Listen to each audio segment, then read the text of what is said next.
సప్తర్షులింకా తిరిగి రాలేదు. వారు రావడానికి ఇంత ఆలస్యం ఎందుకు జరుగుతోంది?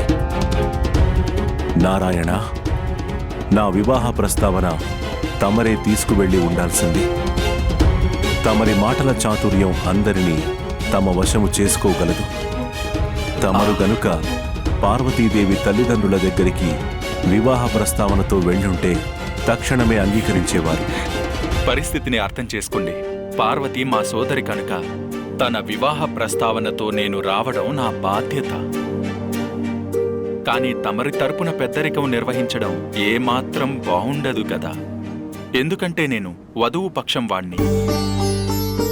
అయినా మీరెందుకు ఇంతగా ఆలోచిస్తున్నారు మహాదేవా? చూస్తుంటే మీలో ఏదో అనుమానం ఉన్నట్టుంది. మీ అత్తింటి వారు మీ ప్రతిపాదనని వ్యతిరేకిస్తారేమో అని అనుకుంటున్నారా? మహాదేవా,